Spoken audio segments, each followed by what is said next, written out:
Corría el 24 de marzo del año 2006. Existen jornadas en la memoria reciente de España que se inscriben de manera imborrable en el alma de la gente.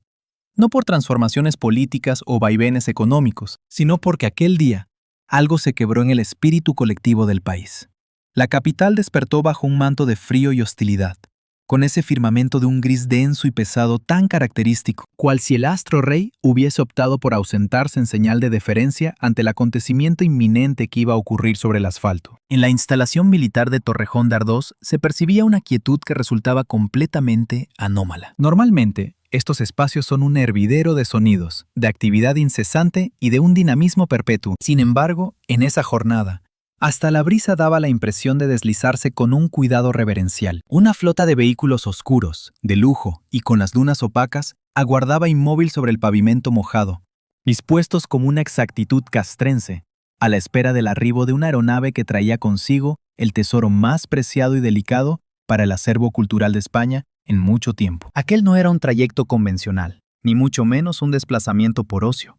Se trataba de un jet particular, adaptado como un hospital volante, una auténtica UBI aérea que acababa de surcar la inmensidad del océano Atlántico desde la ciudad de Houston, en Texas. En su interior viajaba ella, Rocío Jurado, el ícono al que todos conocían como la más grande, la poseedora de la voz del milenio, un auténtico torbellino escénico que por décadas había conseguido hacer vibrar las arañas de cristal de los más grandes coliseos, desde Nueva York hasta Moscú, con el simple poderío de su timbre vocal. Sin embargo, en esa jornada de marzo, dentro del confinado y hermético espacio de la cabina, no se veían trajes de cola, ni joyería fastuosa, ni rastro del impecable maquillaje que era su sello personal. Lo que había era tan solo una mujer agotada, visiblemente mermada tras una batalla prolongada, despiadada y con las cartas en su contra. Una mujer cuyo retorno al país no tenía como fin un concierto victorioso, sino encontrar el único bálsamo que la ciencia ya no estaba en condiciones de proporcionarle: la serenidad de su propio refugio. Para una infinidad de gente que estaba pendiente de la actualidad desde sus domicilios, atenta a cada informativo de radio o televisión, esta vuelta llegaba envuelta en un velo de una fe casi ilógica. El pueblo español se caracteriza por un optimismo innato, una tendencia a creer en lo imposible hasta el instante final. Por eso, cuando 2 meses antes Rocío puso rumbo a Norteamérica, con destino al renombrado Centro Oncológico MD Anderson, una creencia colectiva se aferraba a la idea de que los especialistas lograrían lo impensable, que hallarían el remedio final, que desarrollarían un tratamiento innovador, que harían cualquier cosa, lo que fuese necesario, para traernos de vuelta a nuestra Rocío llena de vida y vigor. Anhelábamos pensar que este viaje representaba un episodio más en su trayectoria de resiliencia, un pasaje sombrío destinado a culminar con una vuelta triunfal a las tablas. No obstante, en el momento en que las ruedas del aparato de aterrizaje hicieron contacto con el suelo español a las 7:50 de la mañana, la verdad se manifestó con una dureza que dejó sin aliento a todos los testigos, quienes observaban la maniobra desde lejos, por encima de las cercas de protección o a través de potentes teleobjetivos, captaron la realidad de forma inmediata. No se trataba del arribo de una persona que había vencido, era en cambio el viaje de un adiós. La aeronave fue deteniendo su marcha pausadamente en el área que se le había asignado. No apareció la típica escalinata para que el artista descendiera y saludara. En su defecto, lo que se aproximó fue una unidad móvil de cuidados intensivos, que se adosó directamente al cuerpo del avión. Al abrirse las compuertas, la expectación del mundo no vio el ademán característico de Rocío, ni su mano levantada con distinción, ni su sonrisa radiante, ni aquel gesto con el abanico que era su sello inconfundible. Lo único que se pudo percibir fue la agitada actividad del personal sanitario y las expresiones contraídas por el sufrimiento y el agotamiento de sus seres queridos. Su esposo, José Ortega Cano, un diestro habituado a desafiar a la muerte cara a cara en la plaza sin inmutarse, esa mañana ofrecía la imagen de un ser humano completamente vencido, un hombre que acababa de perder el combate más crucial de su existencia. Su hermano amador, su guardián, su representante y cómplice, aparentaba haber sumado 10 años en apenas un par de meses. La rigidez de cada uno de sus gestos ponía de manifiesto la crítica situación que estaban viviendo. La transferencia de Rocío desde la cabina hasta la camilla del vehículo sanitario se ejecutó siguiendo un procedimiento de máxima discreción. Desplegaron grandes lonas y posicionaron los automóviles de manera estratégica para bloquear la visibilidad. Fue imposible obtener una sola imagen nítida o una toma de su rostro. Sus familiares habían erigido una muralla de defensa infranqueable en torno a ella, pues entendían por instinto que su estatus de leyenda era el último bastión que le permanecía incólume.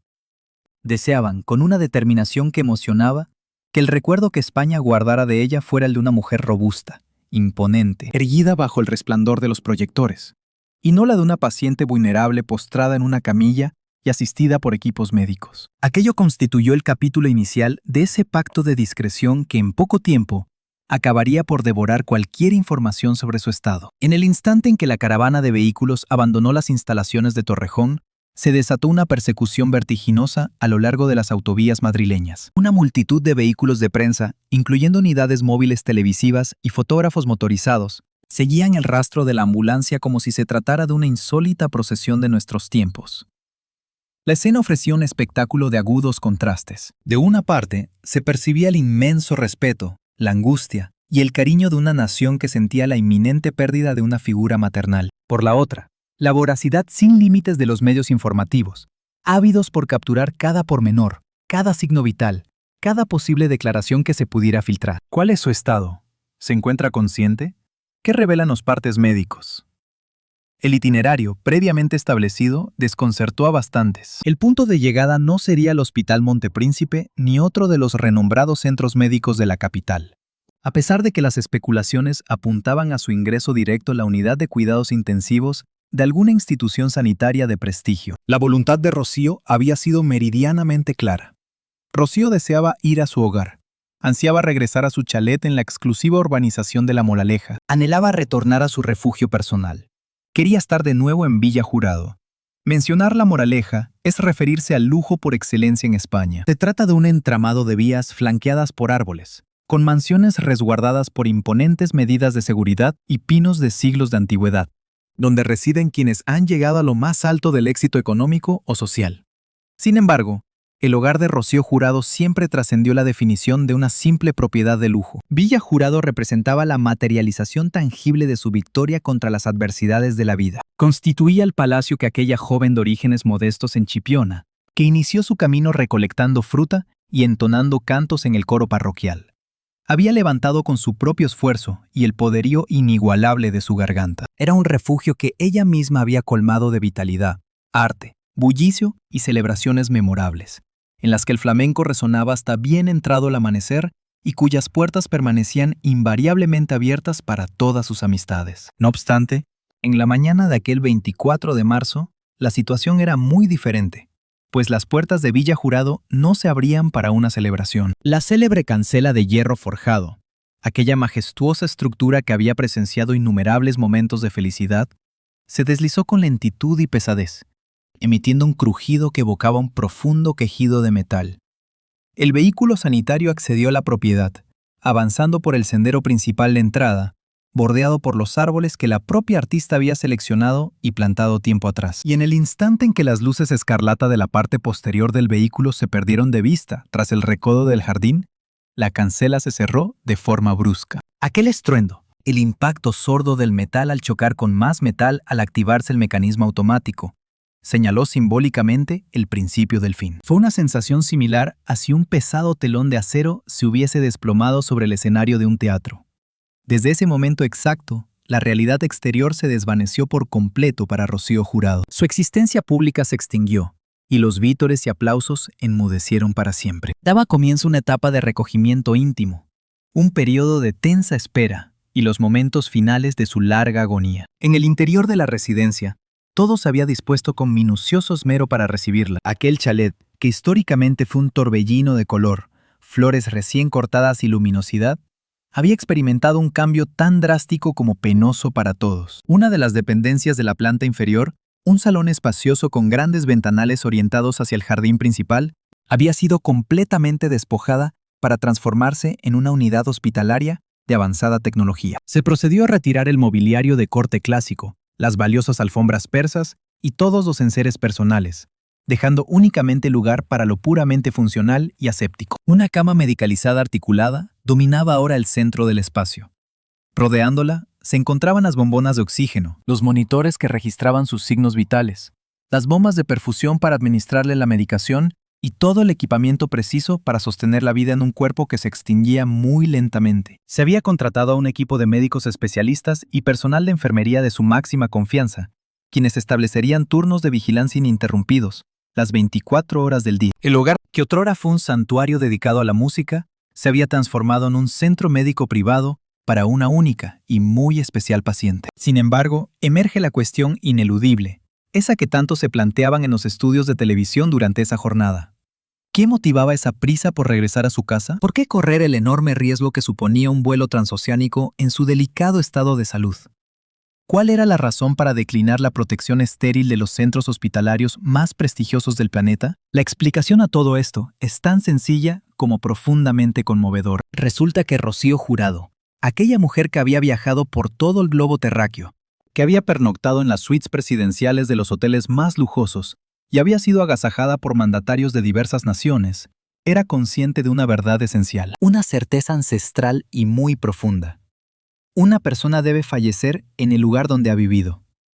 Rocío anhelaba percibir la textura y la fragancia de su propia ropa de cama, impregnada con ese suavizante de su preferencia. Deseaba contemplar cómo la luz del sol madrileño, esa claridad tan particular de la estación primaveral, se colaba sutilmente por entre las cortinas que ella personalmente había elegido. Anhelaba que, si su destino era abrir los ojos una vez más antes de partir, la última imagen captada por sus pupilas no fuese el aséptico y blanco techo de un centro médico norteamericano, sino las elaboradas molduras de yeso de su propio techo, los retratos de sus hijos adornando las paredes de su habitación, las imágenes de sus progenitores. Anhelaba percibir el eco lejano de los ladridos de sus perros en el jardín, en lugar del compás metálico e impersonal de la aparatología sanitaria de una unidad de cuidados intensivos que le era extraña. Su vuelta a Villa Jurado no supuso una claudicación ante la medicina sanitaria.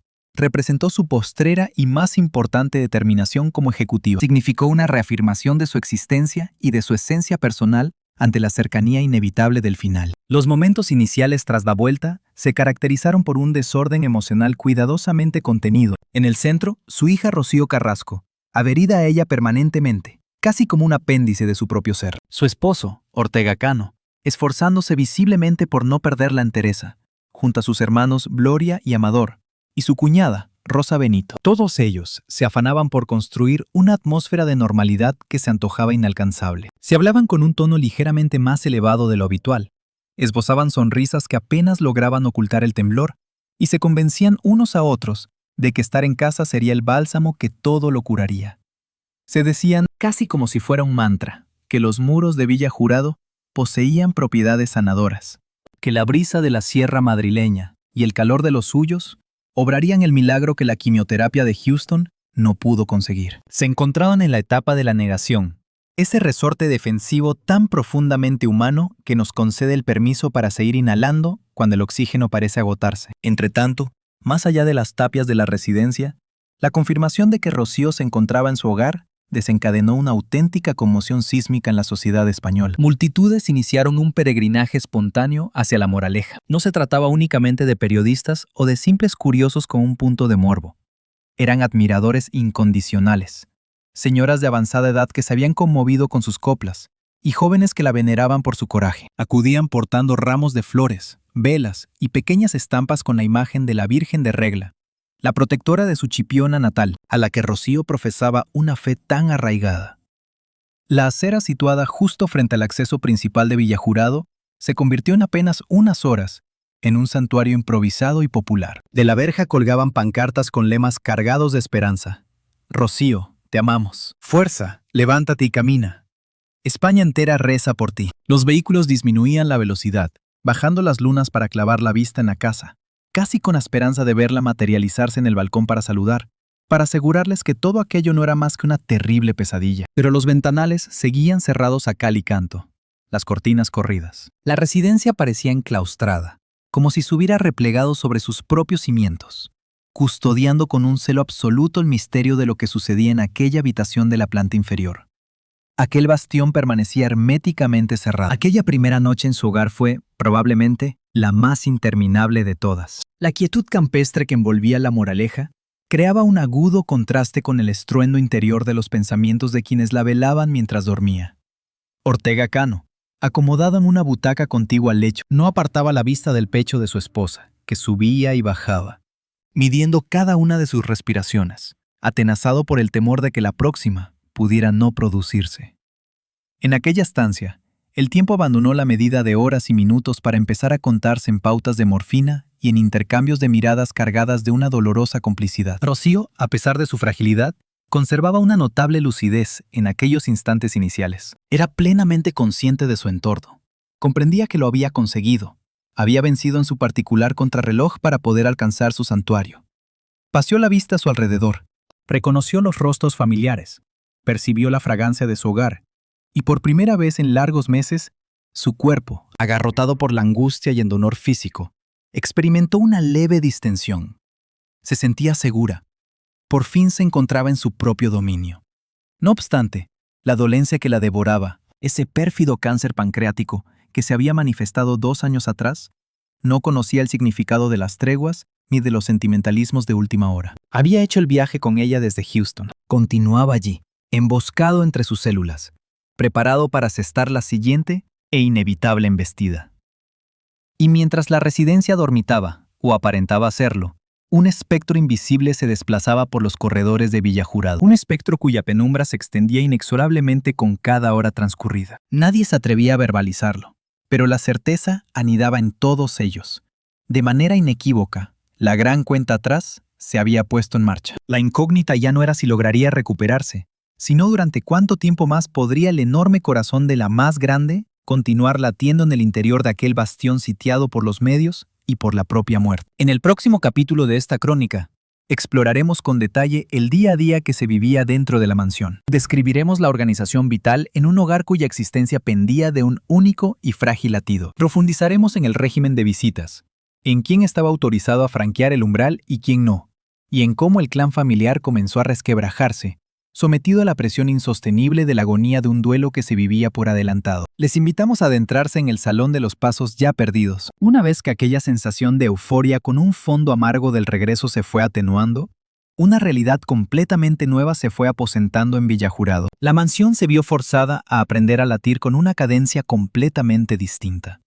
Si en otros tiempos el alma de la residencia era la cocina, donde se concebían festines para multitudes de amigos, o el gran salón, donde la voz de Rocío daba vida a sus coplas.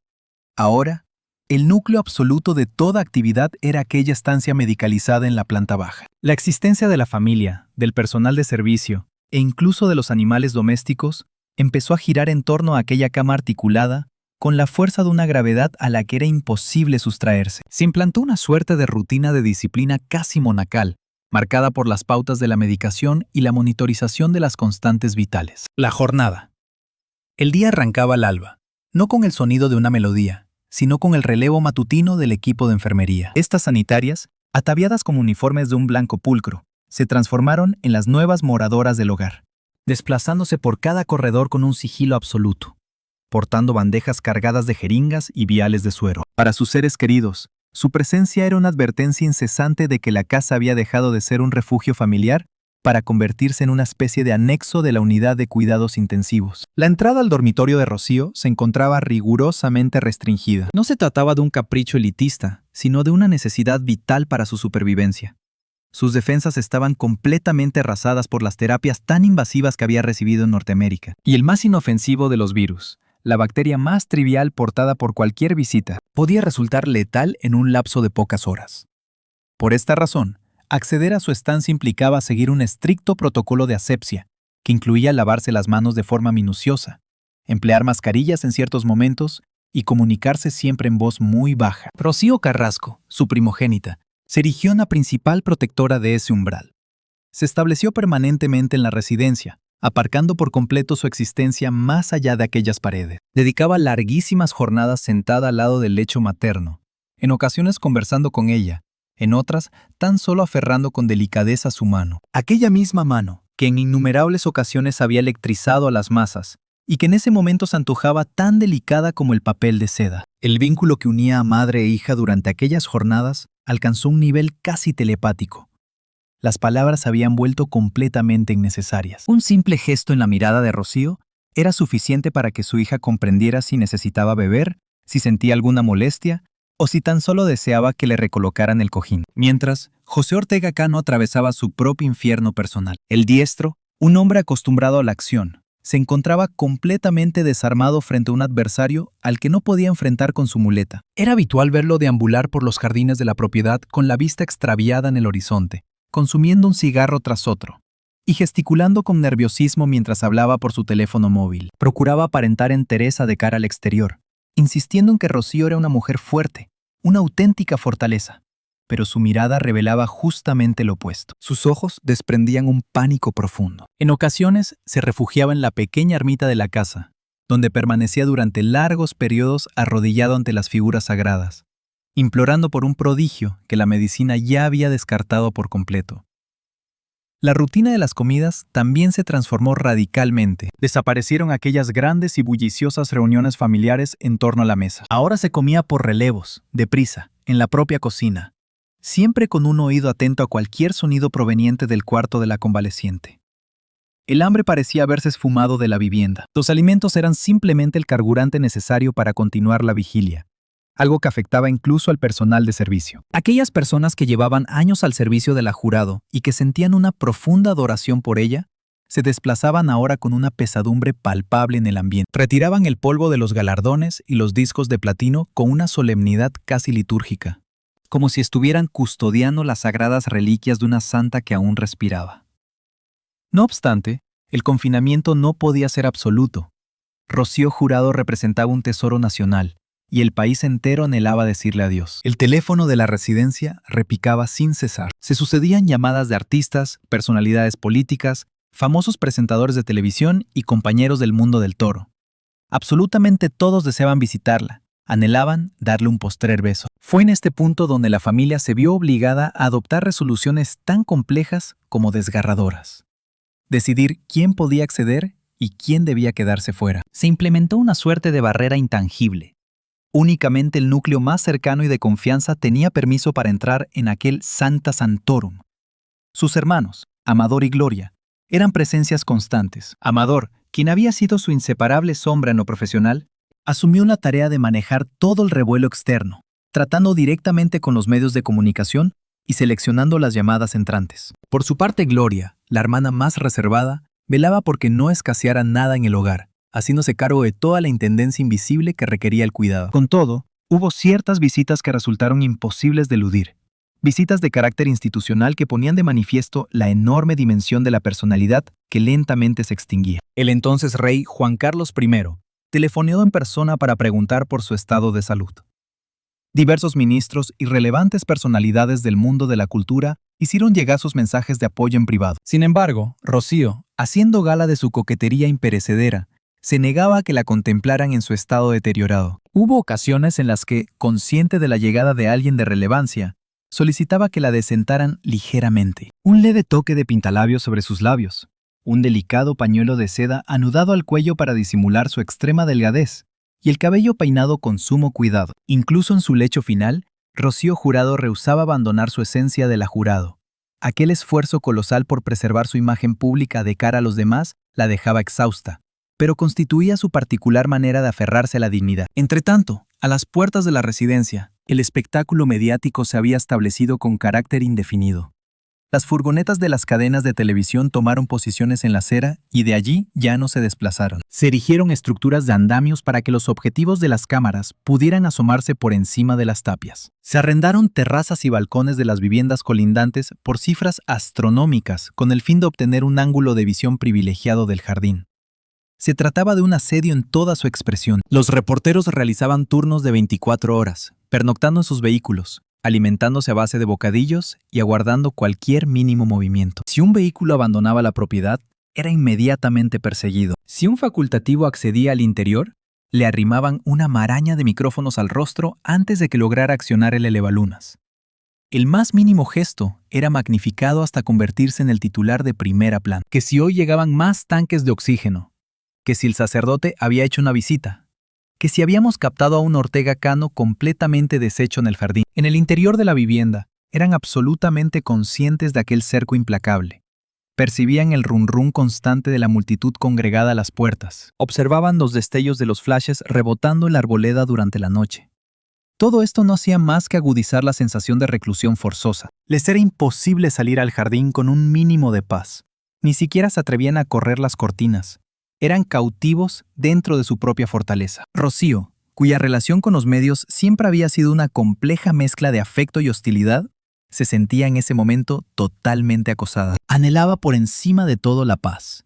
Pero la fama, aquella bestia insaciable que ella misma había contribuido a crear, se negaba a concedérsela. Con todo, en medio de aquellas semanas tan lúgubres, hubo también algunos destellos de luz, instantes en que el padecimiento ofrecía una tregua y reaparecía la Rocío de toda la vida. Se cuenta que en cierto momento hizo acopio de sus mermadas fuerzas para susurrarle una estrofa de una de sus coplas a su pequeña nieta. También se dice que gastó bromas acerca de la deficiente comida del hospital de Houston, poniéndola en contraste con los deliciosos pucheros de su Andalucía. Esos chispazos de su arrolladora personalidad eran un verdadero combustible para sus familiares. Les impulsaban a pensar, tal vez hoy se encuentre mejor, quizás logre estabilizarse. Se aferraban a aquellos pequeños vestigios de esperanza con una enorme desesperación. No obstante, las leyes de la biología son inexorables. A medida que abril daba paso a mayo, el menoscabo físico se hizo innegable. Los periodos de lucidez se fueron reduciendo drásticamente. El letargo inducido por la sedación se adueñaba de un número creciente de horas al día. Su voz, aquel caudal sonoro que tenía la potencia de quebrar cristales, se había reducido a un simple murmullo prácticamente inaudible. Y su figura, esa silueta voluptuosa y magnífica que había portado los vestidos más espectaculares del país, se iba desvaneciendo hasta quedar en la pura esencia.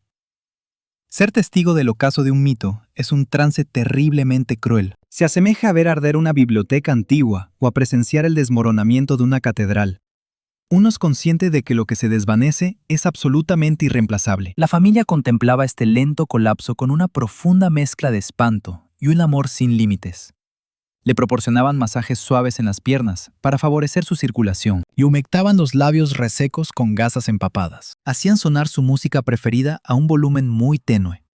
Cualquier esfuerzo parecía insignificante para devolverle siquiera una fracción de la inmensa felicidad que ella les había procurado durante toda su existencia. Y en el epicentro de este drama personal empezaron a aparecer las primeras fisuras en la unidad familiar. El agotamiento extremo, la crispación constante y el pavor ante un futuro sin la figura de la matriarca comenzaron a dejar su huella. Se oían discusiones susurradas en los pasillos. Surgían discrepancias sobre el tratamiento a seguir o sobre a quién se le debía permitir el acceso, o qué comunicar exactamente a la prensa. Rocío siempre había funcionado como el nexo que mantenía cohesionado al clan. Sin su dirección firme al timón del barco, el resto de la tripulación comenzaba a extraviar el norte. Las noches en la mansión adquirieron una atmósfera casi fantasmal. La casa entera crujía con el viento que bajaba de la sierra. Las siluetas oscuras de los árboles se dibujaban en las paredes como si fueran malos augurios. Nadie lograba conciliar el sueño. Todos mantenían el oído alerta, aguardando una posible llamada de la enfermera o cualquier alteración en el ritmo respiratorio que llegaba desde la habitación de abajo. El pánico a que el desenlace sucediera de noche, en la más completa oscuridad, era una angustia colectiva. Pero Rocío se resistía con entereza. Se agarraba a la existencia con todas sus fuerzas. Su corazón, aquel que había latido con la fuerza de un oleaje en sus canciones, se negaba a claudicar. Los facultativos no salían de su asombro ante semejante capacidad de aguante. Comentaban que era su propia esencia, esa energía vital arrolladora que la hacía un ser excepcional. O quizá era simplemente que se negaba a marchar, que no quería abandonar a sus hijos, ni a José, ni dejar de ser quien era, Rocío Jurado. El mes de mayo trajo consigo el calor y el penetrante aroma del jazmín del jardín, un perfume que a ella le apasionaba, pero ya no estaba en condiciones de salir a percibirlo. Su mundo se había encogido a 4 paredes, un techo y los semblantes de sus allegados. La residencia, que siempre fue su gran orgullo, se había transformado en su última frontera. Y mientras la primavera se desataba en el exterior con una vitalidad casi ofensiva, en el interior de la casa, el invierno final se preparaba para hacer acto de presencia. En el próximo capítulo nos centraremos en las jornadas finales más críticas. El instante en que los doctores bajaron la cabeza y pronunciaron: ya no se puede hacer nada más. Analizaremos la despedida en el plano espiritual, la visita del párroco y de qué manera la familia se mentalizó para el inevitable final que iba a transformar sus vidas por completo. La enorme tensión acumulada estaba a punto de quebrarse. Hacia el final de mayo, la atmósfera dentro de Villa Jurado cambió su densidad. Si durante las semanas previas el ambiente había estado impregnado de una electricidad palpable y de una esperanza tenaz, en ese momento el clima se había vuelto denso, opresivo, casi irrespirable.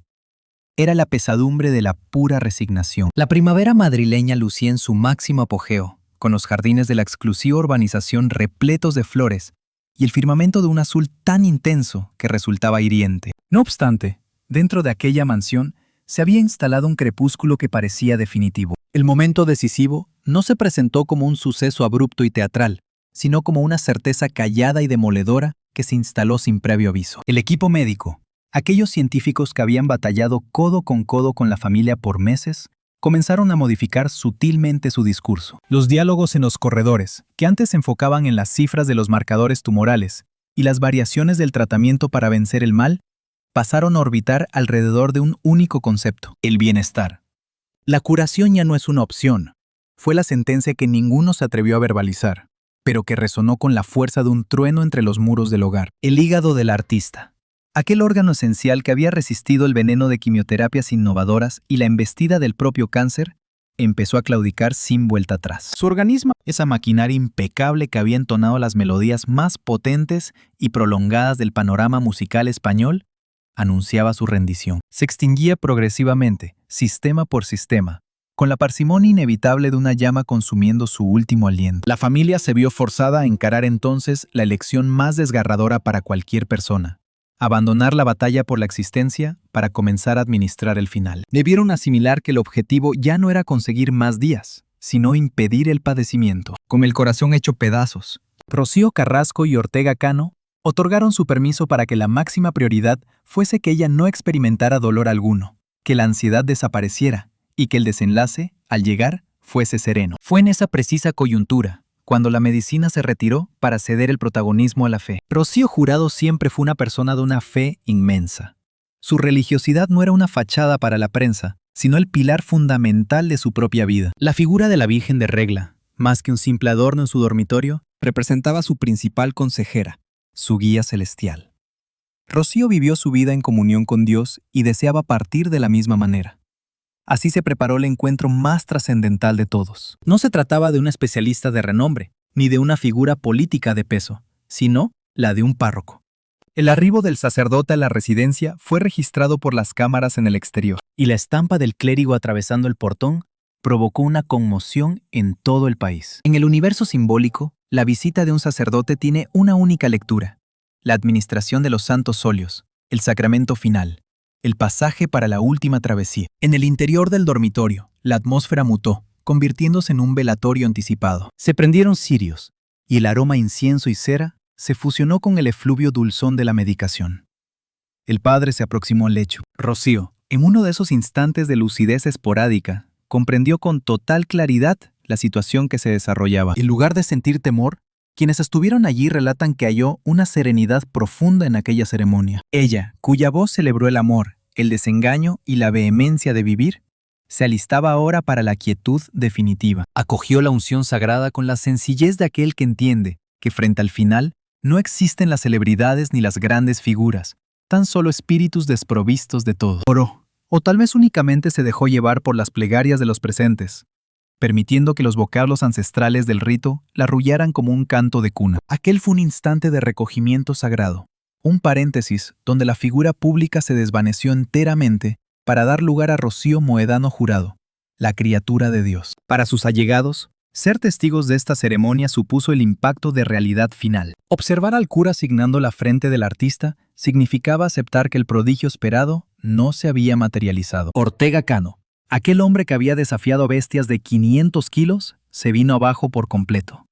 Fue visto en el jardín tras la marcha del sacerdote, con los ojos enrojecidos y deambulando sin dirección, descargando su puño contra la corteza de un árbol, mientras maldecía la fatalidad por arrebatarle tan prematuramente al gran amor de su existencia. La indefensión de un individuo robusto es una de las imágenes más desoladoras que se pueden contemplar. Entretanto, en el exterior, el rumor de que Rocío había sido ungida con los santos óleos se extendió con la velocidad del fuego. Se extingue, proclamaban los encabezados de los noticiarios de la jornada. Rocío vive sus momentos finales. La congregación a las puertas aumentó, pero se percibió una transformación en el comportamiento de las personas. El alboroto inquisitivo dio paso a un susurro lleno de reverencia. Cesaron los vítores y comenzaron a desgranar las cuentas del rosario en voz audible. Centenares de personas susurrando avemarías más allá de la tapia, tejiendo un manto de plegarias que, según cuentan, era perceptible desde el propio jardín de la vivienda. Resulta emocionante reflexionar sobre ese vínculo. La intérprete agonizando en el interior, mientras sus seguidores la velaban en el exterior. No se marchaban, permanecían toda la noche allí, abrigados con mantas y prendiendo incontables velas que transformaban la cera de la Moraleja en un serpenteante caudal de luz vacilante. Se trataba del velatorio popular más masivo que se rememoraba en España. Rocío no se encontraba sola, jamás la había estado. En el interior de la vivienda, las últimas jornadas de mayo se desvanecieron en una bruma inducida por la sedación. La artista permanecía la mayor parte de las horas sumida en el sueño. El equipo médico aclaraba a sus seres queridos que ese letargo era en realidad una bendición, un verdadero refugio, en un lugar ajeno al sufrimiento. Sin embargo, para quienes la observaban, aquello constituía una agonía prolongada. Deseaban conversar con ella. Anhelaban transmitirle tantas emociones que habían permanecido guardadas, pero se resistían a sacarla de su letargo para devolverla a la crudeza del padecimiento. Se turnaban junto a su lecho para susurrarle al oído, aferrándose a la esperanza de que, en algún rincón de su mente, ella lograra percibirlos. Le expresaban la inmensidad de su afecto. Le juraban que permanecerían unidos, cuidándose mutuamente, y le concedían su permiso para marchar. Este es un concepto anímico desgarrador, aunque a la vez imprescindible. Otorgar la libertad para morir. Con frecuencia, las personas enfermas se aferran, soportando un calvario sobrehumano, al presentir que sus afectos más cercanos no están preparados todavía para afrontar su partida. Rocío, con su carácter protector de matriarca, probablemente se resistía a marcharse para no infligir más dolor a su hija, a su esposo y a sus hermanos. Fue indispensable que ellos, con el alma rota, se acercaran a musitarle. «Mamá, no te preocupes, nosotros estaremos bien. Ya puedes descansar. Márchate en paz». Aquel gesto de amor incondicional, el de liberar la mano de la persona a la que más adoras para que su tormento termine, significó la prueba más difícil para el clan Jurado. Corrieron las lágrimas, se sucedieron los abrazos angustiosos en los corredores, y hubo instantes en que Amador Moedano se veía obligado a abandonar la estancia, porque la congoja le impedía respirar al contemplar a su hermana menor, aquella muchacha a la que él mismo había llevado a los certámenes radiofónicos en Sevilla casi 50 años atrás, reducida a una frágil sombra sobre aquella cama inmensa. La propia residencia parecía comenzar a despedirse a su modo. El personal de la casa, esas mujeres que tantas veces plancharon sus trajes de noche y prepararon banquetes para sus celebraciones, empezaron a entrar de una en una para darle el último adiós a la señora. Los formalismos habían desaparecido, solo quedaba la humanidad. Le rozaban la mano con cariño, depositaban un beso sobre su frente y se marchaban conteniendo el llanto. Para ellas no se iba la estrella, sino la mujer magnánima que en todo momento las trató con una enorme consideración. Aquella que apoyaba a sus familias en secreto, sin que nadie lo supiera. Hacia el final de mayo, Rocío cayó en un coma hepático, un punto sin retorno posible. Su conciencia se había desconectado de forma irrevocable de este plano terrenal. Su organismo se mantenía en funcionamiento por mera inercia biológica, con un corazón poderoso que se negaba a rendirse. El equipo médico comunicó a la familia que era cuestión de horas, a lo sumo un par de días. La atmósfera en la vivienda se tornó extraordinariamente densa. Cada vez que la puerta de la habitación se entreabría, todos los presentes contenían el aliento, pensando si había llegado el momento.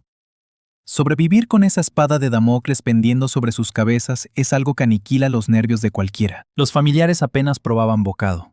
Descansaban vestidos en los sillones del salón, siempre alerta para acudir a su lado en el instante definitivo. Ninguno concebía que Rocío se fuera en soledad. Deseaban que al exhalar su último aliento, estuviese envuelta en calidez, en el contacto humano, en el más puro amor. En el exterior, los periodistas comenzaron a percibir el cambio. Ya nadie se acercaba a ofrecer los partes médicos oficiosos. Los rostros de quienes entraban y salían del domicilio eran auténticas máscaras de una tragedia clásica. Se intuía que el desenlace era inminente, pues comenzaron a observarse los discretos preparativos para el funeral, con coches fúnebres estacionados a cierta distancia, pero a punto. Se realizaban llamadas a la agencia funeraria, gestiones administrativas que son inevitables incluso mientras el corazón sigue latiendo. Es la burocracia de la muerte, fría e indispensable, que avanza en paralelo al drama humano. La mañana del 31 de mayo despuntó con una luminosidad peculiar. Rocío continuaba allí físicamente, pero ya no se encontraba entre ellos. Su aliento había adquirido un compás distinto, ese ritmo particular que los facultativos conocen como respiración agónica, que evoca el sonido del alma luchando por liberarse de sus ataduras carnales. La familia al completo se reunió en la estancia. Se acabaron los relevos.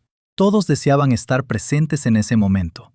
Se creó un círculo casi sagrado en torno a la cama. Rocío Carrasco se recostó al lado de su madre, estrechándola en sus brazos como solía ser de niña cuando le atemorizaban las tormentas. Ortega tomó su mano izquierda, mientras sus dedos rozaban suavemente la alianza matrimonial. Amador y Gloria se situaron a los pies del lecho. En ese preciso instante, la casona entera pareció suspender el aliento. Las aves del jardín proseguían con sus cantos, ignorantes de la tragedia, pero en el interior el tiempo se había paralizado. Y Rocío, desde su quietud, daba la impresión de aguardar el instante preciso, como si hasta para su partida final conservara ese dominio del tiempo escénico que la convirtió en un mito. No parecía dispuesta a marcharse en una jornada cualquiera. Aguardaba que junio, el mes de la máxima luminosidad, le diera la bienvenida. En el siguiente capítulo, narraremos el instante preciso de su adiós. En la madrugada del 1 de junio, detallaremos cómo la noticia trascendió de aquella habitación cerrada y dio la vuelta al mundo en cuestión de segundos. El instante en que el corazón de la más grande cesó su latido y dio comienzo el mito. Prepárense, porque nos aproximamos al clímax de la historia. La noche que fue del 31 de mayo al 1 de junio se convirtió en una vigilia que se sintió durar un milenio. Dentro de los muros de Villa Jurado, la noción del tiempo se había desvanecido. La familia, completamente agotada y con los ojos enrojecidos y el espíritu desgarrado, permanecía en vigilia junto al lecho. Ninguno osaba hacer un movimiento, ninguno se aventuraba a quebrar aquel círculo sagrado, como si su mera presencia corpórea construyera una barrera defensiva que anclaba a Rocío a este plano de la existencia. En el exterior, la amanecida en Madrid era fría y apacible. El vecindario de La Moraleja descansaba, ignorante de la tragedia que se desarrollaba detrás de aquellas paredes de ladrillo visto. Hasta los reporteros, que acumulaban semanas apostados en la entrada, habían relajado su vigilancia, rendidos por el agotamiento, cabeceando en sus vehículos o conversando en murmullos para no perturbar el descanso del vecindario. Sin embargo, en el interior de aquella estancia en el piso inferior, la atmósfera era densa y cargada. Sucedió a las 5:15 de la madrugada, un momento que se grabaría a fuego para la posteridad en la crónica de España. No aconteció con estrépito, ni fue un desenlace de ópera con rayos y centellas, como en sus interpretaciones. El adiós de la más grande resultó, irónicamente, discreto, personal y muy callado. Rocío Jurado, aquella mujer poseedora de una energía arrolladora, se fue extinguiendo con delicadeza, tal como se consume una vela cuando la cera llega a su fin. Cesó su respiración. El aire sencillamente ya no fluyó ni entró ni salió de sus pulmones. Su corazón, aquel motor infatigable que había impulsado torrentes de pasión durante 61 años, emitió una última pulsación, un latido postrero y lleno de coraje, para después quedar inmóvil. En ese exacto momento, un silencio sepulcral se adueñó de la estancia, una quietud tan profunda que casi podía palparse. Los aparatos de monitorización, previamente desconectados para no alterar la solemnidad del instante, exhibieron una línea horizontal. El doctor allí presente, con un ademán serio y deferente, se aproximó, verificó la ausencia de pulso y dirigió su vista a la familia. No fue necesario que articulara palabra. Sus ojos comunicaron la confirmación del desenlace. Rocío ya no estaba. La respuesta inicial no fue un arrebato de histeria, sino una dolorosa incredulidad. A pesar de que llevaban meses anticipando ese preciso instante, cuando finalmente ocurre, el entendimiento humano se resiste a procesarlo. José Ortega Cano se desplomó sobre el cuerpo inerte de su esposa, aferrándose a ella con una angustia silenciosa, rehusando dejarla marchar. Su hija, Rocío Carrasco, experimentó la sensación de que el mundo se abría bajo sus pies. Acababa de perder a su madre y a su padre en un periodo de apenas 5 años. Quedar completamente huérfana a los 29 años supone un precipicio de vértigo. Amador Moedano, su hermano y confidente, el compañero de batallas que la había acompañado en todos los escenarios, sintió como si le estuvieran extirpando una parte fundamental de su existencia. No obstante, en mitad de ese sufrimiento que inmoviliza, la familia debió realizar un esfuerzo titánico para recordar su propia identidad y la de ella. Rocío no era únicamente una madre o una cónyuge, representaba un ícono, y el mundo entero merecía estar al tanto. Era necesario seguir el protocolo de despedida. Era imperativo salir al exterior y comunicar a España que su voz se había extinguido para siempre. Fue Amador quien cargó con esa responsabilidad colosal. Visualicen la estampa. Son las 6 de la mañana. El alba apenas comienza a pintar de un azul profundo el firmamento madrileño. Un hombre devastado, con el semblante descompuesto por las lágrimas y la fatiga, debe recorrer el trayecto desde el umbral de su hogar hasta el portón de la calle. Aquellos 100 metros debieron sentirse como el trecho más interminable de su existencia. Avanzaba sobre la gravilla percibiendo el crujido de sus propias pisadas, consciente de que las frases que estaba a punto de articular modificarían la historia. Al alcanzar el portón, los reporteros, que presintieron la actividad, salieron de un brinco de sus automóviles.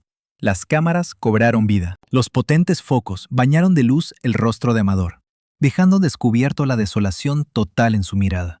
Las palabras sobraban. Su semblante era, en sí mismo, el encabezado de la noticia.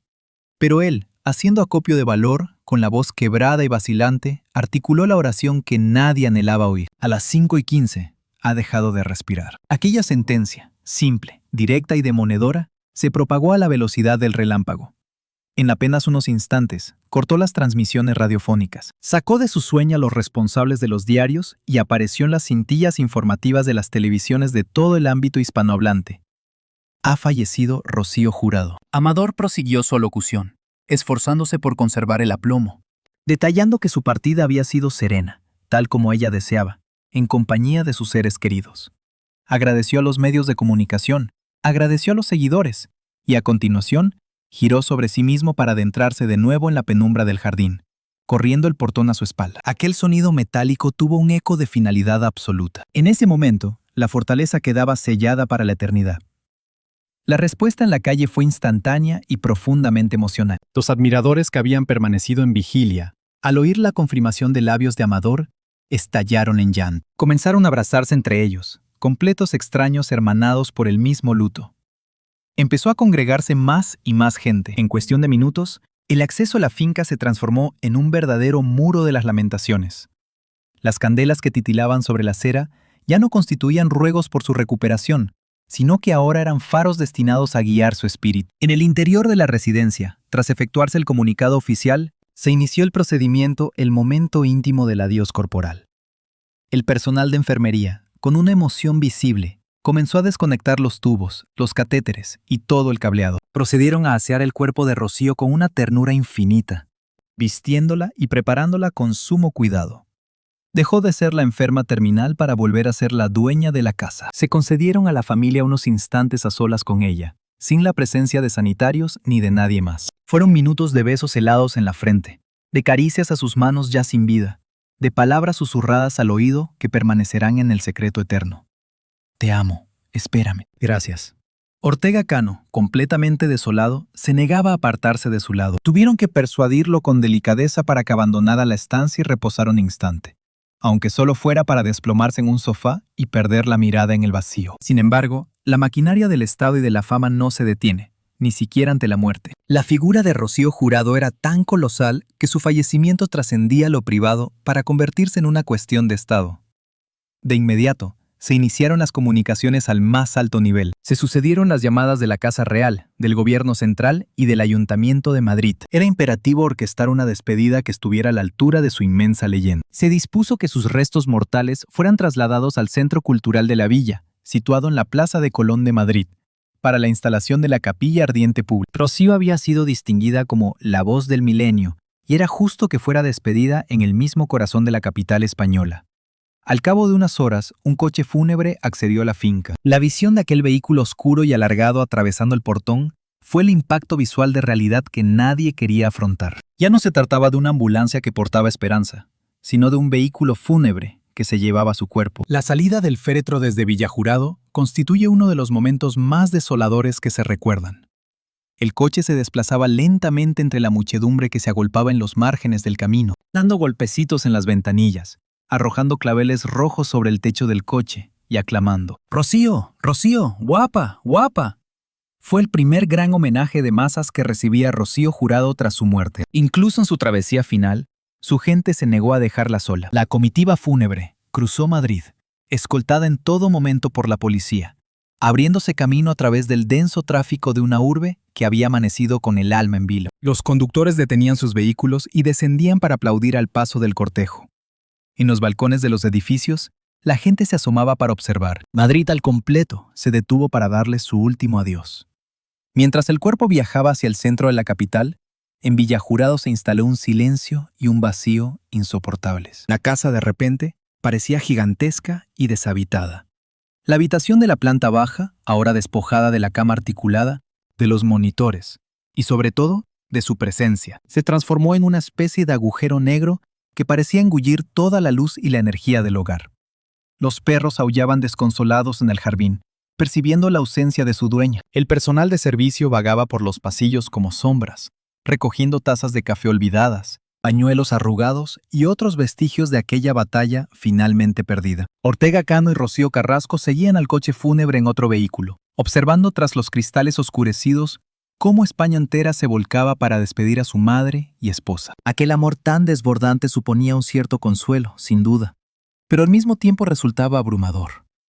Se vieron privados de intimidad hasta para llorar. Debían compartir su duelo con 40 millones de almas.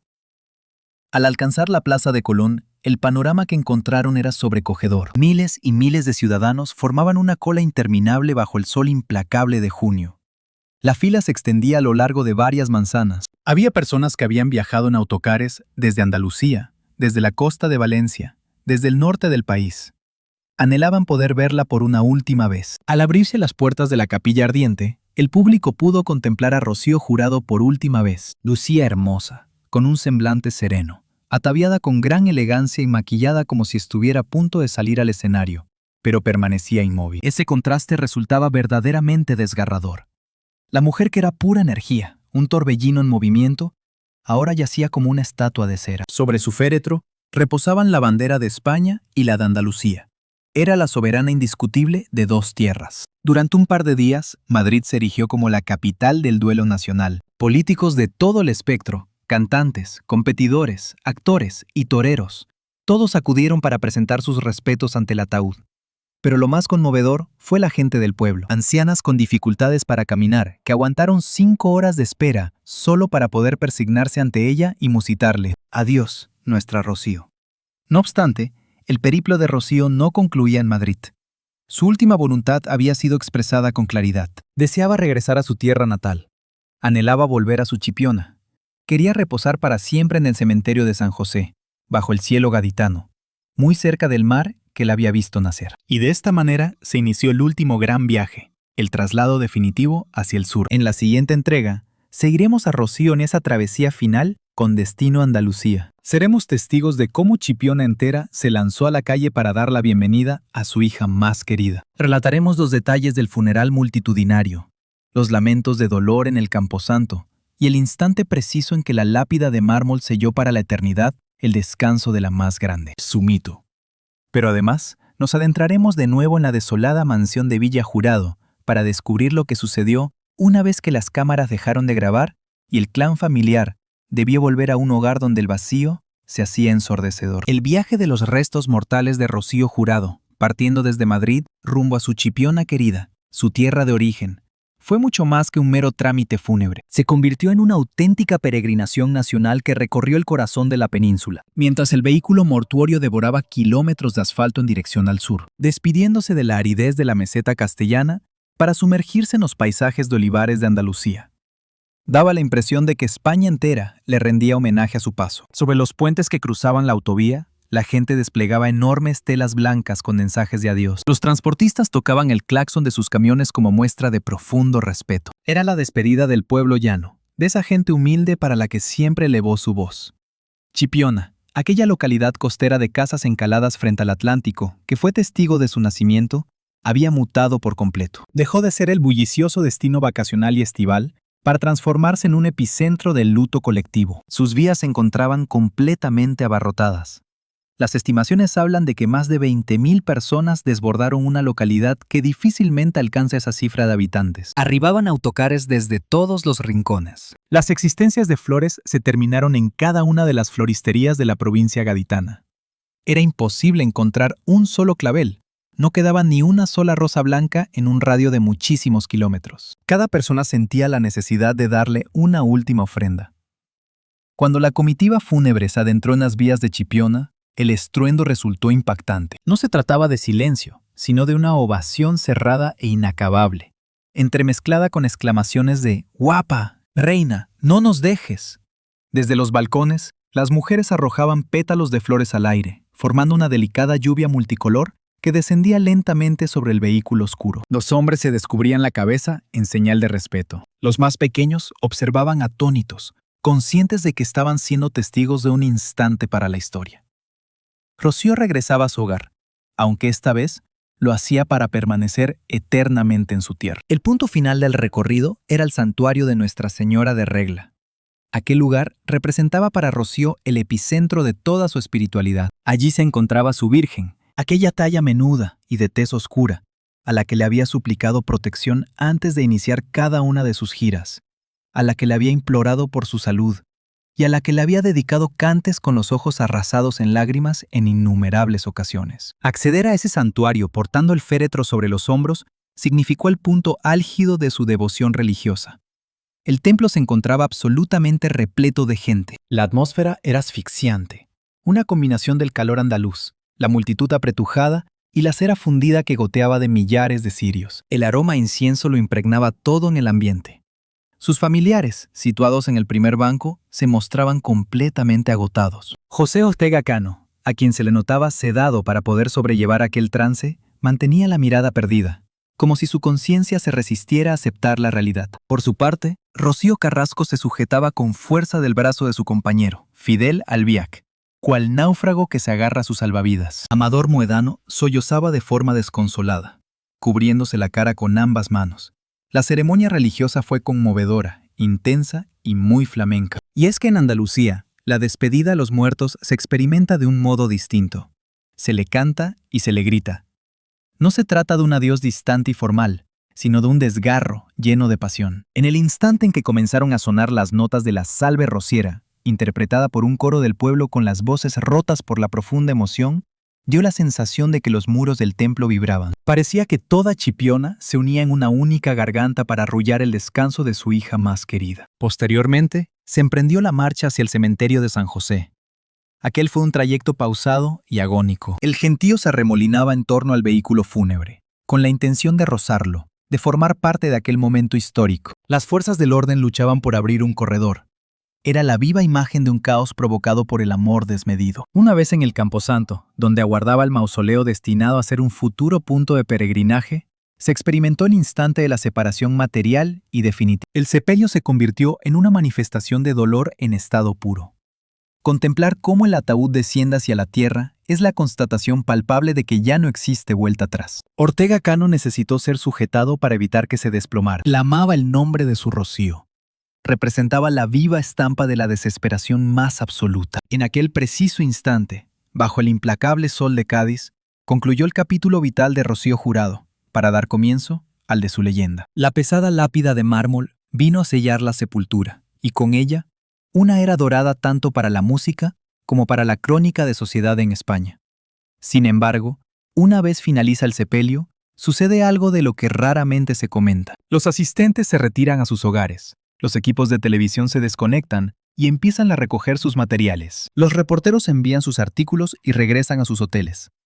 El bullicio se extingue y es justo en ese momento cuando arranca la auténtica tragedia para sus seres queridos. El silencio abrumador del día siguiente. El clan familiar debió emprender el camino de vuelta a Madrid.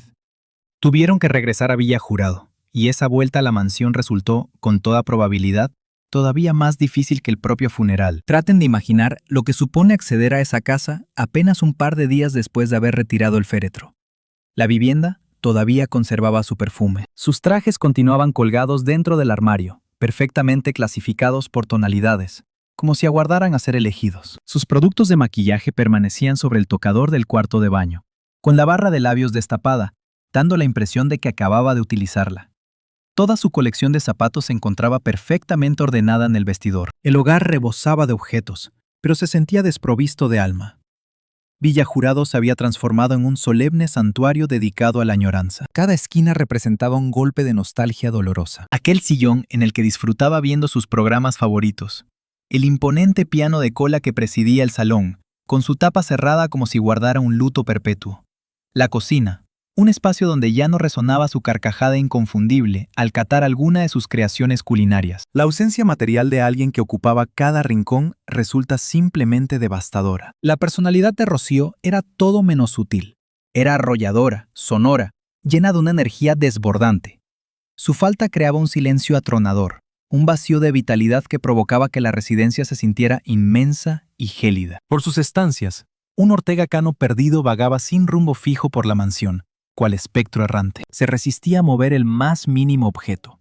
Anhelaba que cada cosa permaneciera intacta, en el lugar preciso donde ella la ubicó por última vez, temiendo que cualquier alteración pudiera desvanecer el eco final de su presencia. Invertía tardes enteras, inmóvil, en el jardín de la casa, contemplando las flores que ella misma sembró, susurrando palabras al viento o dirigiéndose directamente a su recuerdo. El desamparo de un viudo, en un hogar que fue edificado sobre los cimientos de la alegría compartida. Se trata de una de las formas más desgarradoras de aislamiento.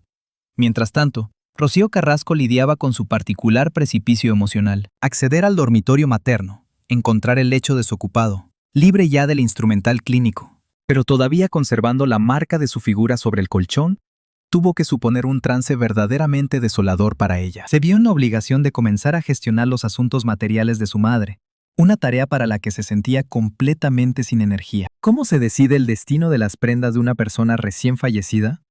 ¿Y qué hacer con sus fragancias, sus apuntes personales escritos a mano, o incluso con sus lentes para leer? Cada objeto se percibe como una reliquia, algo que no debe ser profanado. Durante las jornadas iniciales, justo después del sepelio, los familiares procuraron hacer piña dentro de la vivienda. Compartían mesa en un mutismo denso o con conversaciones triviales, que servían de escudo para no rozar el dolor latente. Sin embargo, en el ambiente ya se respiraba una crispación distinta, una carga ambiental que no se parecía en nada a la angustia de la convalecencia. En vida, Rocío funcionaba como el eje gravitacional que alineaba a todos los satélites familiares a su alrededor. El peso de su palabra era incuestionable. Si su voluntad era almorzar a las 3 se servía la comida. Si ella pedía calma, la calma se imponía. No obstante, ese sol que regía su particular universo se había extinguido, y los cuerpos celestes, liberados de su influjo, comenzaban a perder su rumbo y a salirse de sus trayectorias establecidas. Dieron comienzo los gestos furtivos, las pausas cargadas de significado. Amador Moedano, quien no solo se enfrentaba a la pérdida de su hermana, sino también a la de su sustento profesional, ya que ejercía como su representante, oteaba el porvenir con una profunda desazón. Gloria, su otra hermana, experimentaba una sensación de abandono. Por su lado, Ortega Cano, ahora viudo y a cargo de 2 niños pequeños adoptados, José Fernando y Gloria Camila, afrontaba el desafío colosal de ejercer ambos roles parentales simultáneamente, al tiempo que combatía una melancolía que lo consumía. Y justo en el centro de todo ese torbellino de aflicción, comenzó a materializarse el espectro de un asunto mucho más terrenal y tóxico: el testamento. Villa Jurado, aquella residencia monumental, repleta de valiosas piezas de arte, alhajas y memorias imborrables, súbitamente dejó de ser únicamente un santuario familiar para transformarse en un bien patrimonial, en un legado a repartir. ¿A quién pertenecía ahora la propiedad? ¿Quién ostentaba el derecho a residir en ello? ¿Cuál sería el destino de las propiedades de Chipiona? ¿Y qué sucedería con la titularidad de los derechos de sus composiciones musicales? ¿Y con las alhajas de valor inestimable? Rocío Jurado, ya fuera por su gran previsión o tal vez por una cierta candidez, había dispuesto un testamento por escrito, un documento final con validez legal que estaba destinado a desatar una tormenta de conflictos. Ella creyó haber dispuesto todas las cosas de manera perfectamente organizada con la intención de amparar a su familia, para asegurar su bienestar futuro. Sin embargo, no ponderó el componente humano. No supo prever que la combinación del duelo con el interés económico y la zozobra conforma una mezcla explosiva y peligrosa. Las jornadas transcurrían en la mansión y el timbre del teléfono resonaba de nuevo, pero ya no transmitía condolencias, sino que anunciaba comunicaciones de letrados, de fedatarios públicos, de ejecutores testamentarios. El entramado burocrático de la sucesión empezaba a cernirse sobre las puertas de Villa Jurado. Esa misma familia que se había fundido en un abrazo de lágrimas ante la sepultura en Chipiona, comenzaba ahora a distanciarse, buscando cada cual su propio refugio particular. Se estaban creando facciones silenciosas. El recelo comenzaba a extenderse sigilosamente, como una mancha de aceite imparable. ¿Qué cosas conocía Rocío? ¿Qué promesas hizo su madre y a quiénes? ¿Cuál es el motivo por el que a ella le corresponde esto y a mí lo otro? Rocío Jurado ya no estaba. Sin embargo, la contienda familiar de los Moedano estaba a punto de estallar.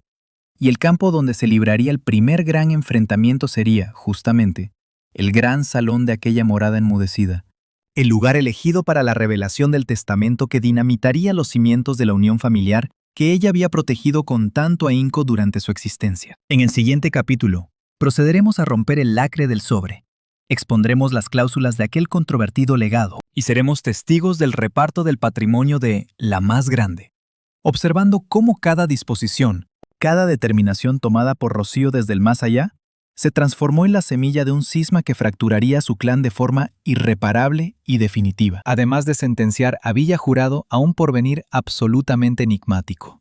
La melodía se había extinguido. Ahora solo se escuchaba el murmullo de los legistas. Suele decirse que la verdadera naturaleza de una familia no se revela hasta el momento de distribuir un legado. Y para el clan de los Jurado, aquel adagio popular se materializó con una exactitud tan implacable como despiadada. Una vez transcurrido el mes de duelo reglamentario, en el momento en que cuando el llanto todavía estaba reciente y las iglesias acogían misas en su memoria, la implacable maquinaria de la ley se activó. Había llegado la hora de desvelar el postrer mensaje de Rocío para el mundo, su deseo final, recogido en un acta ante notario que, en lugar de sembrar la calma, desató un conflicto sin precedentes. La jornada en que se leyó el testamento, la atmósfera en la notaría distaba mucho de reflejar la cohesión férrea que el clan había proyectado ante las cámaras en el hospital o durante el sepelio. Se respiraba una tensión palpable, se cruzaban miradas huidizas y destacaba la presencia de letrados, figuras de traje oscuro que defendían las posiciones de cada facción, como si fueran estrategas desplegando sus fuerzas antes del comienzo de la batalla. Rocío Jurado, con su característica y enorme generosidad, había procurado dar algo a cada uno. Su intención era ser ecuánime y que sus hermanos, pilares fundamentales en su trayectoria profesional, tuvieran un futuro asegurado. No quería que su esposo, Ortega Cano, quedase en situación de desprotección. Buscaba que sus 3 vástagos recibieran su porción legítima, pero por encima de todo, deseaba blindar a su primogénita, a su propia sangre, Rocío Carrasco. Y fue justamente esa diferencia, ese desajuste premeditado por instinto maternal, el detonante de la explosión. Al leer el notario las disposiciones, la cruda realidad se abatió como un balde de agua helada sobre una parte de los asistentes. Se designaba a Rocío Carrasco como la heredera universal. Aquello suponía que ella se hacía con la porción más sustanciosa del patrimonio, los royalties de sus canciones, una auténtica fuente inagotable de ingresos, las alhajas personales, el mobiliario, los bienes y, lo que era crucial, la gestión artística sobre el legado de su madre. Ella pasaba a ser la nueva cabeza de familia, la protectora de la marca Jurado. A sus tíos, Amador y Gloria, les legó la finca con sus naranjos y un almacén industrial, garantizando su bienestar económico, pero apartándolos del núcleo de influencia. A Ortega Cano le adjudicó su participación en la ganadería de reses bravas Hierbabuena. Sin embargo, la pieza más codiciada, el epicentro de nuestro relato, la icónica mansión de La Moraleja, conocida como Villa Jurado, corrió una suerte muy específica y dolorosa. Tenía que ser liquidada. Rocío Jurado estipuló en sus últimas voluntades que la residencia familiar, aquel palacio que tanto adoraba, fuese enajenada en un periodo máximo de 2 años, para que las ganancias de la venta se distribuyeran entre sus 3 descendientes, Rocío, José Fernando y Gloria Camila. Esta maniobra fue una jugada magistral en términos financieros, pero constituyó un golpe anímico terrible para el viudo. De un día para otro, Ortega Cano vio cómo su propio hogar tenía fecha de desalojo. La residencia donde había compartido su amor, el lugar donde había visto crecer a sus hijos pequeños, dejaba de ser su santuario. Estaba obligado a marcharse, a embalar toda una vida para que el inmueble se transformara en capital, en contante y sonante para los beneficiarios. Tratemos de imaginar la callada humillación y el profundo pesar de tener que desmontar el nido conyugal por un mandato póstumo de tu propia mujer. Fue en ese preciso instante cuando las fisuras, que ya existían, pero se mantenían ocultas por deferencia a la matriarca, se ensancharon hasta convertirse en precipicios. Amador Moedano manifestó su disconformidad con lo que le correspondía y con la actitud de su sobrina. El clan se fragmentó en dos bandos completamente enfrentados. En una esquina, Rocío Carrasco, como beneficiaria principal. En la otra, los Moedano junto a Ortega Cano, los que se sentían agraviados en lo emocional. Los medios de comunicación, que habían mantenido un respetuoso silencio durante el duelo, olfatearon el conflicto, y por desgracia, la propia familia les sirvió en bandeja el espectáculo que anhelaban. Dieron comienzo a las indiscreciones y los comentarios susurrados a los reporteros de confianza. Rocío no habría consentido esto, afirmaban unos. Se está haciendo lo que mi madre deseaba, replicaba la otra. Los foros televisivos se inundaron de discusiones sobre participaciones, valoraciones inmobiliarias y viejas rencillas que emergían con fuerza. Entretanto, Villa Jurado, la imponente y silenciosa mansión, se erigía como la espectadora muda de aquel derrumbe familiar. Había dejado de ser un hogar para convertirse en un activo a valorar. Equipos de peritos comenzaron a desfilar por la vivienda, tomando medidas de cada metro cuadrado, inspeccionando el estado de la piscina y estimando el valor del terreno en una de las urbanizaciones más exclusivas de España. Personas desconocidas, armadas con archivadores y cintas de medir, invadían las estancias sagradas donde Rocío había practicado sus canciones y elevado sus plegarias. El proceso de desalojo de la mansión fue simplemente desolador. Ortega Cano tuvo que empezar a hacer sus maletas. ¿De qué manera se embalan los recuerdos de una esposa fallecida? ¿Cuál es el destino de los lienzos que adquirieron juntos durante un viaje a París? ¿Qué haces con la lencería del lecho matrimonial? Fue un traslado paulatino y melancólico. Se pudo ver cómo partían furgones de mudanzas desde la propiedad, vehículos cargados con cajas anónimas que albergaban los pedazos de una existencia esplendorosa. Los niños, José Fernando y Gloria Camila, todavía de corta edad por entonces, debieron decir adiós a la residencia que los vio crecer, a su jardín, a su alberca, a los ecos de la voz de su madre. Fueron despojados de su refugio y seguridad en el instante de mayor fragilidad de sus existencias. Dejaron ese hogar de la mano de su padre, clausurando su niñez para inaugurar una adolescencia marcada por un vacío inmenso y el enfrentamiento. No obstante, hubo un episodio especialmente doloroso en este despojo: el reparto de los enseres personales. Rocío Carrasco, en su calidad de heredera universal, poseía el derecho sobre todo el mobiliario y los objetos personales de su madre. Surgió una palpable tensión sobre qué pertenencias podía llevarse Ortega y cuáles debían permanecer allí. Se llegó a hablar de inventarios minuciosos, de acaloradas discusiones por un cuadro, por una simple lámpara o por una vajilla. La pequeñez del ser humano aflorando en pleno proceso de duelo. Finalmente, llegó el día en que Ortega Cano cerró aquella puerta para siempre. Hizo entrega de las llaves. La residencia quedó deshabitada, absolutamente desierta, sin mobiliario, sin visillos, sin alma. Solo quedaban las paredes desnudas con las siluetas rectangulares más pálidas donde antes pendían los cuadros, como fantasmas de la decoración que alguna vez fue. El eco en los corredores se transformó en algo insufrible. Si alguien hablaba en el recibidor, su voz rebotaba contra las paredes de mármol con una resonancia fría y metálica. En la cancela exterior, donde antes se leían carteles de «Rocío, te queremos», apareció un letrero diferente, mucho más prosaico y terminante. «Se vende». Ese cartel fue la estocada definitiva. Contemplar el anuncio de una agencia inmobiliaria de alto standing colgado en la casa de «la más grande» fue la constatación visual de que su imperio se había desintegrado. Cualquier persona con suficiente capital podía ahora comprar aquel santuario.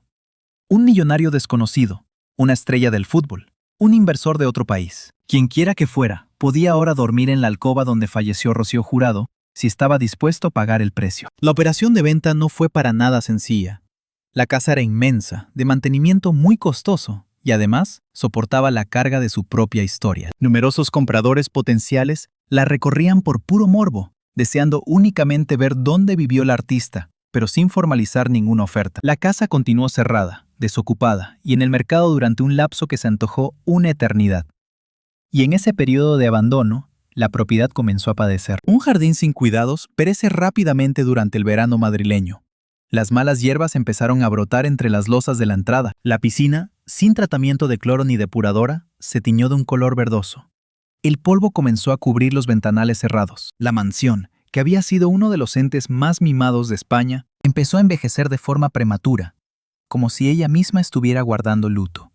Mientras la casa esperaba un nuevo propietario, la familia acababa de fracturarse en los platós de televisión. La comunicación entre ellos era inexistente. Las navidades que Rocío Jurado tanto anhelaba reunir se vivieron por separado.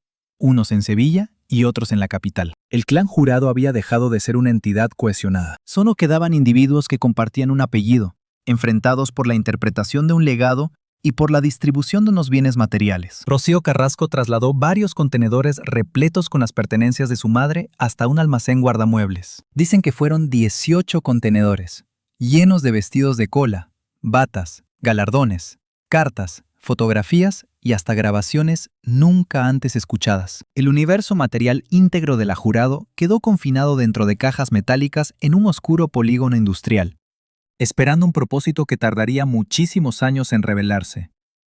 Ese archivo escondido se iba a transformar en un nuevo misterio, en otra inagotable fuente de especulaciones. ¿Qué secretos albergaban esos contenedores? ¿Contenían acaso diarios íntimos? ¿Existían documentos que pudieran comprometer a la familia? La casa deshabitada se convirtió en la metáfora perfecta de la situación que vivía la familia. Una estructura magnífica en su exterior, pero completamente hueca y gélida por dentro. La alegría se había esfumado en aquel coche fúnebre para no regresar jamás. Con el tiempo, la casa se vendió.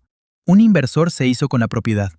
Sin embargo, para sus admiradores, para la memoria sentimental de España, aquella casa sería por siempre Villa Jurado. Y pensar que ahora residían extraños allí, que probablemente habían pintado las paredes de otro tono, que habían modificado la cocina donde Rocío solía guisar, que habían reformado por completo el dormitorio donde ella exhaló su último aliento. Aquello representaba una profanación necesaria, pero profundamente dolorosa. Sin embargo, el relato de los días finales de Rocío Jurado no concluye con la venta de la propiedad, porque una casa es mucho más que ladrillos.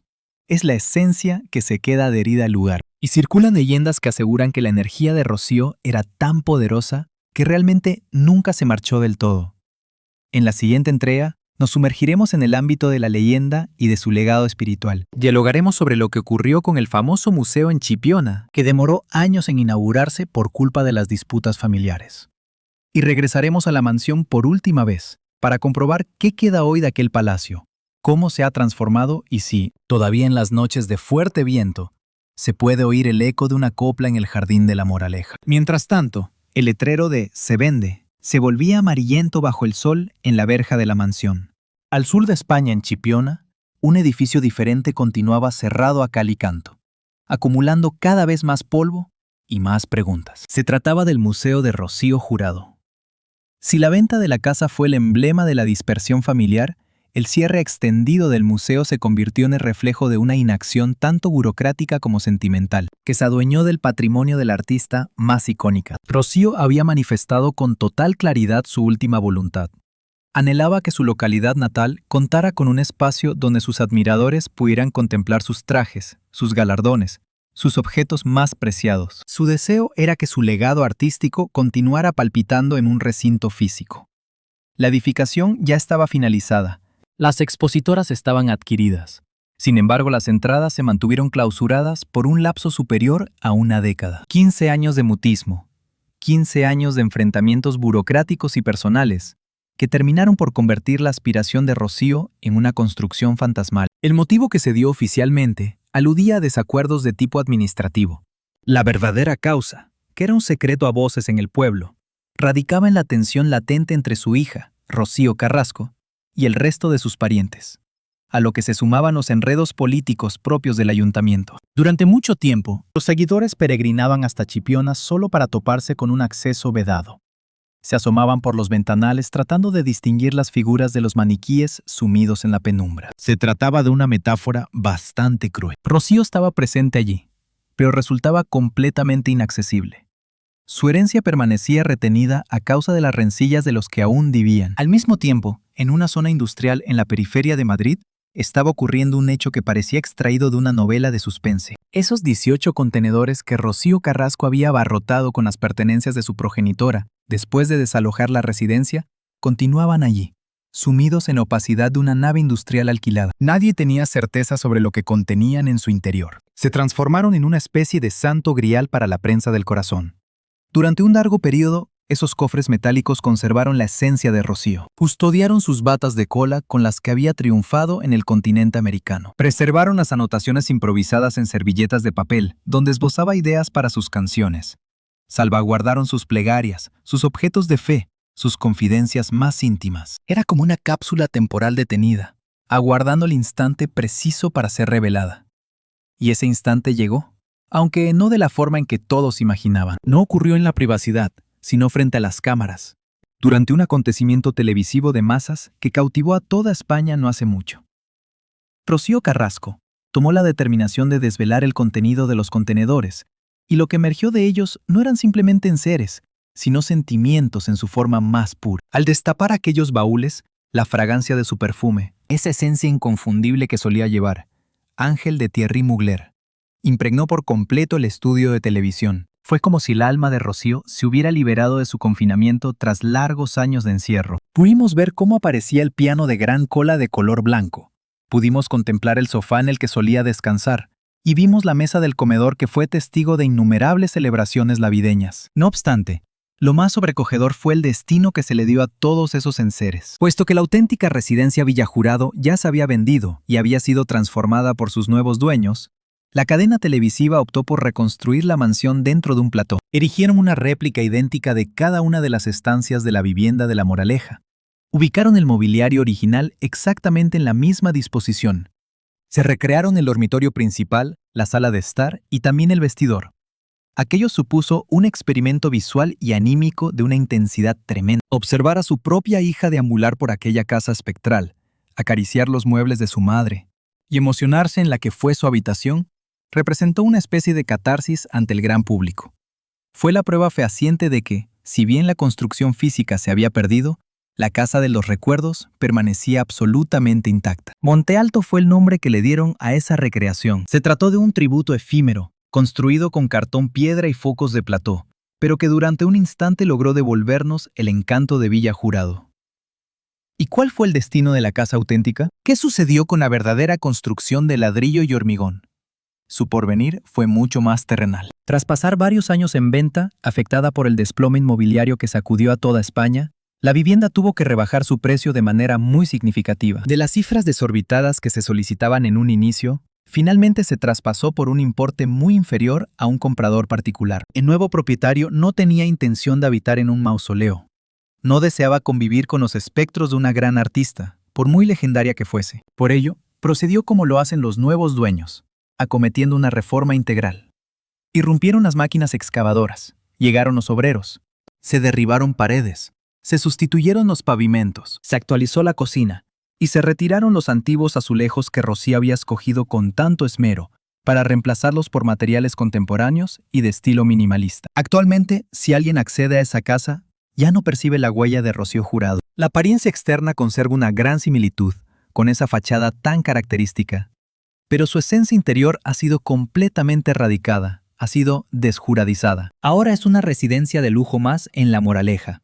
Impersonal, nívea, actual, imposible de diferenciar de cualquier otra mansión de un magnate. Los vestigios de las celebraciones flamencas han sido reemplazados por la quietud del diseño contemporáneo o por las melodías de sus nuevos moradores. La estancia donde Rocío falleció. Aquel espacio que fue el corazón del hogar para la familia, con toda seguridad hoy se ha transformado en un despacho, una zona de entrenamiento o un cuarto para las visitas, de cualquier tipo. Es el ciclo inevitable de la vida y del mercado inmobiliario. Los hogares borran el recuerdo de sus antiguos residentes con una facilidad pasmosa. Reemplazan las cerraduras, por supuesto. No obstante, existe un elemento que ninguna remodelación consiguió eliminar por completo. Allá en el jardín, los árboles que su mano plantó continúan en su sitio. Aquellos pinos y aquellas palmeras poseen raíces tan profundas que la maquinaria pesada jamás llegó a perturbar. Son ellos, los únicos testigos vivientes que perduran de aquellos años dorados. Sus cortezas vieron a Rocío deambular mientras tarareaba en voz baja.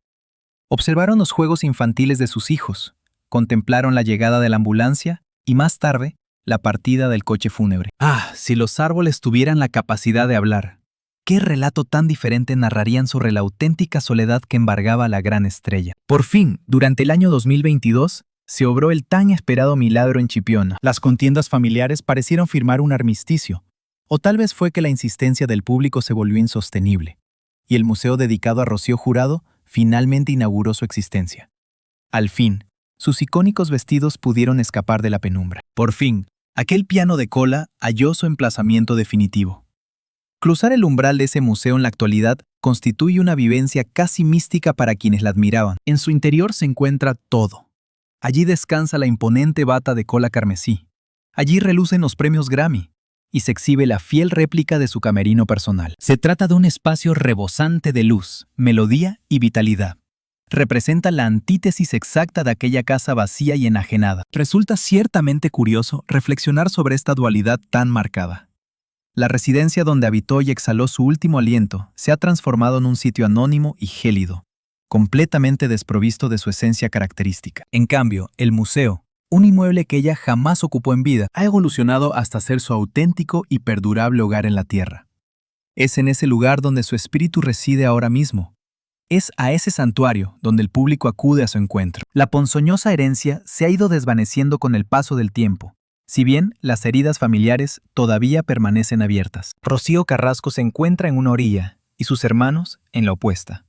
No cruzan palabra, ni siquiera una mirada. Aquel clan que Rocío anheló conservar unido bajo el amparo de sus alas protectoras se desintegró en el preciso instante en que ella ya no estuvo. Esta es sin duda la gran tragedia que clausura su existencia. Alcanzó una gloria como artista, cosechó éxitos como mujer. Sin embargo, su más ambicioso proyecto vital, la unión inquebrantable de su linaje, no logró sobrevivir a su partida. Aunque quizás, y solo quizás, dicho desenlace era completamente inevitable. Rocío encarnaba una fuerza de tal magnitud que en su ausencia, la estructura familiar simplemente no podía mantenerse en pie. Ella era el pilar fundamental que sustentaba el templo. Una vez que la columna cedió, todo el techo se desplomó. Hoy, transcurridas casi 2 décadas desde aquella fatídica madrugada del 1 de junio, la perspectiva del tiempo nos concede una visión mucho más nítida de los hechos. Aquel dolor punzante ha mutado para convertirse en una melancólica nostalgia. Es cierto que los escándalos sucesorios han llenado incontables horas de programación televisiva, claro que sí, pero ninguno ha conseguido empañar la pureza de su voz. De hecho, sucede todo lo contrario. Cuanto más alboroto generan los vivos, más inmaculada y esencial se nos antoja la voz de quien ya no está. Ya nos estamos aproximando al tramo final de este particular viaje. Hemos transitado por el regreso, la agonía, el fallecimiento, el sepelio, el despojo y la resurrección en el museo, pero aún nos queda por alcanzar la conclusión definitiva. Todavía falta dar respuesta a esa interrogante fundamental. ¿Qué lección nos imparte el adiós de Rocío Jurado acerca de la inmortalidad? Durante el segmento final de este documental, vamos a levantar la vista del suelo, apartándola de las tumbas y de los testamentos, para dirigirla hacia el cielo. Realizaremos entonces un balance definitivo sobre el auténtico significado de ser la más grande. Evocaremos las razones por las cuales, pese a las mansiones vendidas y los lazos familiares fracturados, fue ella quien verdaderamente ganó la batalla definitiva contra el olvido. Y es que existen legados que no requieren la firma de un notario, y son precisamente esos los únicos que en verdad tienen importancia. Dispónganse para el adiós definitivo. Prepárense a comprender la razón última. Tal como rezaba aquella canción suya, ella es comparable a las alas en el viento. Al concluir este extenso periplo, tras haber deambulado por los corredores silenciosos de una mansión enajenada, tras haber desvelado el contenido de testamentos controvertidos y haber sido testigos de cómo un país entero se deshacía en lágrimas, nos asalta una última interrogante que permanece suspendida en el aire. Una cuestión que trasciende el mero cotilleo de los patrimonios y los muros de ladrillo. ¿Cuál es el sedimento real que deja una vida? Una vez que las luces del escenario se extinguen, hemos comprobado que las residencias, sin importar la solidez de sus cimientos, acaban por cambiar de propietarios. Villa Jurado, aquella fortaleza que se antojaba absolutamente inexpugnable, es hoy en día la morada de otras personas. Sus muros ya no resuenan con el eco del flamenco, sino que albergan sonoridades completamente diferentes. Hemos sido testigos de cómo las fortunas, sin importar su inmensidad, terminan por diluirse y ser repartidas. Hemos constatado que hasta los lazos de sangre, ese núcleo familiar sagrado que ella protegió a capa y espada, pueden terminar por agriarse y fracturarse, sometidos a la abrumadora presión de la ausencia. Si nos limitáramos a observar solo estos hechos, el relato de la vida de Rocío Jurado podría asemejarse a una tragedia clásica con un desenlace desolador. Una narrativa de pérdida, de fractura y de olvido material. Sin embargo, si nos detuviéramos en ese punto, estaríamos incurriendo en un gravísimo e imperdonable error de juicio. Sería como si estuviéramos fijando la vista en el dedo en lugar de contemplar la luna, ya que el auténtico legado de Rocío Jurado no se encontraba plasmado en aquel documento notarial que sembró la discordia en su familia. Su legado real no es susceptible de ser valorado en euros, ni puede ser custodiado dentro de una caja fuerte, como tampoco puede ser objeto de transacción en una agencia inmobiliaria. Su legado es de naturaleza intangible, completamente invisible e indestructible. Rocío Jurado fue quien nos impartió la lección de que la pasión es el único modo verdaderamente digno de vivir.